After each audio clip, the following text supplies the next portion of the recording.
Vous êtes-vous déjà demandé quel est le véritable rôle des anges dans votre vie? Quelle est leur véritable nature? Et comment influence-t-il le chemin spirituel des croyants? Dans ce voyage que nous affronterons ensemble, nous explorerons le mystère qui entoure les anges, messagers de Dieu, à travers plus de 300 références bibliques. Un exemple clé qui nous éclairera est la libération miraculeuse de l'apôtre Pierre, un événement extraordinaire qui nous révèle le rôle des anges dans l'exécution de la volonté divine. Nous découvrirons 5 des questions les plus courantes sur les anges, en cherchant des réponses concrètes dans la parole de Dieu. Si vous souhaitez approfondir votre compréhension spirituelle et continuer ce chemin dans la foi, je vous invite à vous abonner à la chaîne pour ne rien manquer. Contenu futur qui discutera en profondeur du divin et de ses manifestations dans nos vies. Partons d'un épisode significatif. Dans le livre des Actes, au chapitre 12, nous trouvons l'apôtre Pierre dans une situation désespérée. Emprisonné entre 2 soldats, enchaîné, avec une condamnation imminente, il est cependant libéré par un ange du Seigneur, qui, par sa simple présence et un simple effleurement, le réveille et le guide hors de prison. Cet épisode met en lumière non seulement le pouvoir de l'intervention angélique, mais aussi le lien profond entre les ferventes prières de la communauté chrétienne et la réponse de Dieu à travers ses messagers.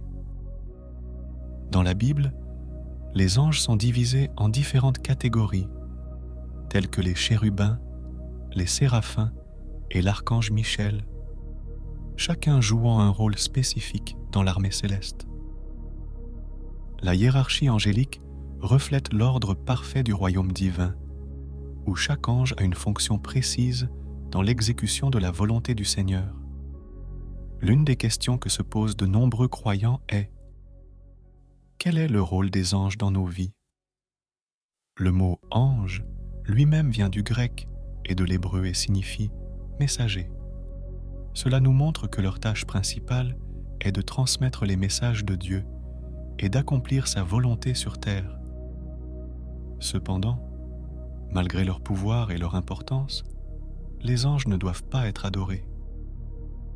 Ce sont des êtres spirituels créés par Dieu pour le servir et protéger les croyants selon sa volonté. Une autre croyance répandue, mais erronée, est que les êtres humains peuvent devenir des anges après la mort. La Bible nous enseigne clairement que les anges et les humains ont été créés distinctement. Adam et Ève ont été créés à l'image de Dieu, tandis que les anges ont été créés dans un but différent: exécuter les ordres de Dieu. Cela nous amène à réfléchir profondément sur la différence entre la rédemption que nous avons par le Christ et la condition des anges qui le font. Ils n'ont pas besoin de rédemption, puisqu'ils ne participent pas à la chute de l'humanité. Réfléchissons maintenant à une autre question importante. Les anges nous conduiront-ils au ciel après la mort? La parabole de l'homme riche et du mendiant, racontée dans l'évangile de Luc au chapitre 16, suggère que les anges conduisent les croyants en présence de Dieu après la mort. Ce récit biblique confirme la sollicitude divine dans les moments les plus cruciaux de notre existence, démontrant que Dieu, à travers ses anges, prend soin du destin éternel de ses enfants. Mais les anges, en tant qu'êtres spirituels, peuvent-ils s'éloigner de Dieu? La Bible raconte la chute de Satan, un ange puissant qui s'est rebellé contre Dieu, entraînant avec lui un tiers des anges. 6 anges rebelles, appelés démons, se sont détournés de la lumière divine et de la grâce de Dieu, choisissant de suivre le diable dans la rébellion. Ce qui est particulièrement significatif, c'est que, contrairement à l'humanité, il n'y a aucune possibilité de rédemption pour les anges déchus. Cela nous montre la gravité du libre arbitre et les conséquences de la rébellion dans le plan divin. Maintenant, une question que vous vous posez peut-être. Chacun de nous a-t-il un ange gardien personnel? La Bible ne fournit aucune preuve concrète que chaque personne ait un ange gardien spécifiquement assigné. Cependant, nous savons que les anges sont toujours prêts à agir selon la volonté de Dieu et à protéger ceux qui croient en lui. Leur action est toujours subordonnée au plan de Dieu et à travers eux, il manifeste son souci de 6 enfants. La présence des anges est constante, mais toujours liée à la volonté divine. Pensez-y. Croyez-vous que les anges travaillent toujours parmi nous, nous guidant comme ils l'ont fait pour Pierre? L'épisode de la libération de Pierre nous offre une vision extraordinaire du pouvoir des anges. Alors que Pierre dormait profondément, enchaîné, un ange entra dans sa cellule, éclairé par la lumière céleste, le toucha, et les chaînes tombèrent de ses mains. Les portes de la prison s'ouvrirent, et Pierre, confus, suivit l'ange pensant qu'il était dans un rêve. Mais tout cela était réel. La libération s'était produite grâce à l'intervention divine à travers l'ange du Seigneur. Cet événement nous enseigne que, même dans les moments les plus difficiles, Dieu agit à travers ses messagers. Tout comme Pierre, nous pouvons nous aussi traverser des moments de grandes épreuves sans nous rendre compte de l'intervention divine à l'œuvre autour de nous. La Bible nous rassure que les anges sont des ministres de Dieu envoyés pour servir ceux qui hériteront du salut.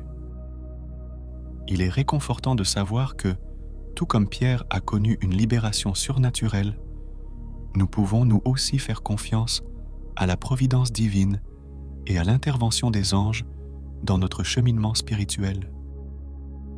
L'épisode de l'emprisonnement de Pierre nous incite à maintenir une foi inébranlable, sachant que même dans les circonstances les plus sombres, les anges de Dieu sont toujours prêts à nous guider et à nous délivrer. Face aux questions les plus courantes sur les anges, il est essentiel de chercher des réponses basées sur la parole de Dieu.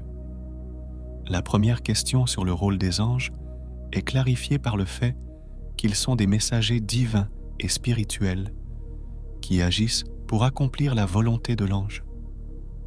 Seigneur,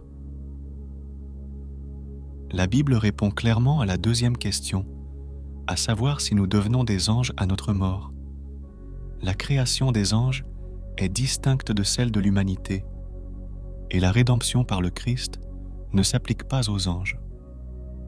La troisième question, à savoir si les anges nous conduiront au ciel, est confirmée dans l'évangile de Luc, où nous apprenons qu'ils guident les croyants vers la présence de Dieu dans les moments les plus cruciaux. La quatrième question, à savoir si les anges peuvent se détourner de Dieu, trouve sa réponse dans le récit de la chute de Satan et d'un tiers des anges. Pour ces 16 anges rebelles, il n'y a aucune possibilité de rédemption, ce qui souligne la gravité de la rébellion. Enfin, la cinquième question, savoir s'il existe un ange gardien pour chacun de nous, trouve sa réponse dans la protection divine générale. Bien qu'il ne soit pas dit que chacun a un ange spécifique, nous savons que Dieu envoie ses anges pour protéger ses enfants.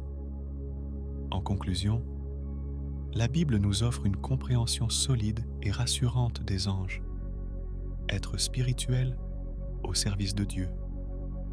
Ils agissent selon la volonté de notre Père céleste, mais ne doivent pas être adorés. Ce voyage de compréhension nous amène à faire confiance à la sagesse divine et à son souci constant de nous. Merci de partager cette réflexion avec moi. Si vous avez des idées ou des questions sur ce dont nous avons discuté, laissez un commentaire. À votre avis, les anges agissent-ils encore aujourd'hui comme ils le faisaient dans les Écritures? Que la paix et les bénédictions du Seigneur soient toujours avec vous.